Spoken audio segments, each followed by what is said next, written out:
बोलो जय सिया राम। श्री रामचंद्र जी और लक्ष्मण जी दोनों भाई जनकपुर में हैं और राजा जनक जी ने उनको ऐसे महल में बिठा दिया जहाँ सभी ऋतुओं में वह एक समान था और सुखदायक था।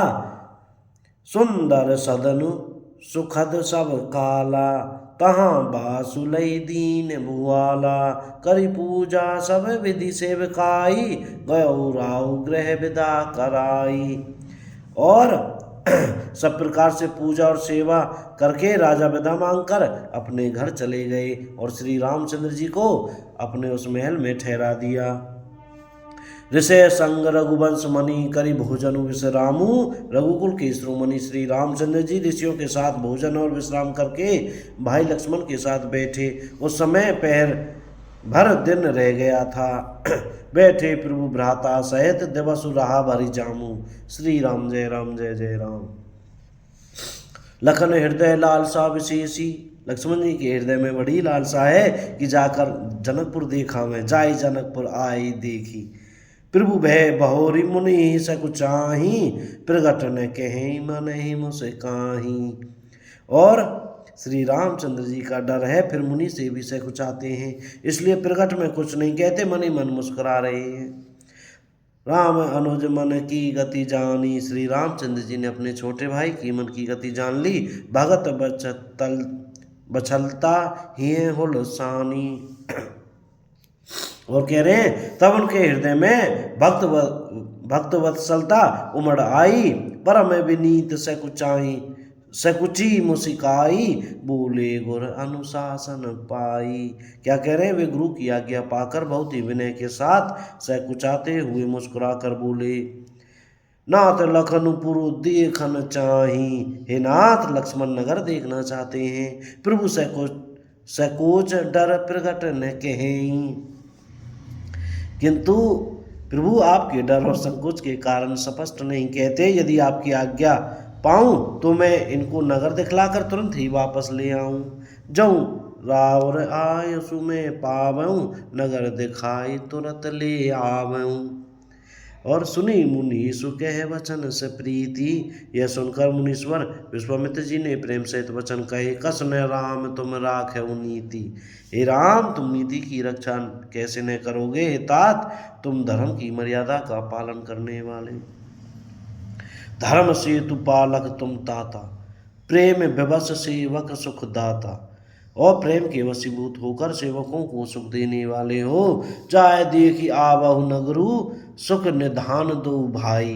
तुम सुख के निधान दोनों भाई जाकर नगर दिखाओ। करहु सुफल सबके नैन, सुंदर बदन दिखाई। तुम अपने बदन चेहरा दिखाकर सभी नगरवासियों को खुश करो, सुखी करो। मुनि पद कमल बंदी दो भ्राता, चले लोक लोचन सुख दाता। सब लोगों के नेत्रों को सुख देने वाले दोनों भाई मुनि जी के चरण कमलों की वंदना करके चले। बालक वृंद देखी अति शोभा। जनकपुर के बालक बच्चों के झुंड आ गए। लगे संग लोचन मनु लोभा। उनके नेत्र और मन इनकी माधुरी पर लुभा गए। पीत बसन परिकर कटि भाथा, चारु चाप सर सोहत हाथा। दोनों भाइयों के पीले रंग के वस्त्र हैं, कमर के पीले दुपट्टे में तरकस बंधे हैं।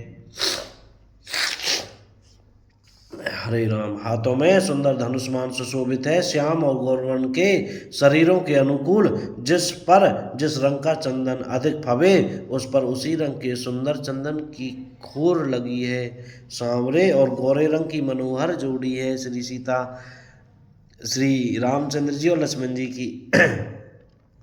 के हरिकंदर बाहु विशाला, और अति रुचिर नाग मणि माला।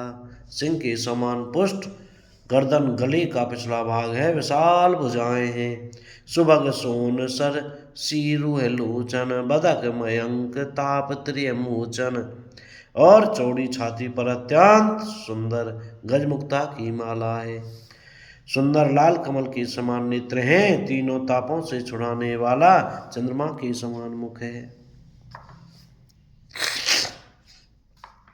कानों में सोने के कर्णफूल अत्यंत शोभा दे रहे हैं और देखते ही चित्त को मानो चुरा लेते हैं। उनकी चितवन दृष्टि बड़ी मनोहर है, भौहें तिरछी एवं सुंदर हैं।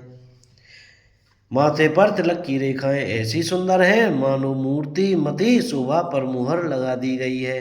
कानन कनक फूल छवि देखी, चितवत चितई चोरी जनु लेही।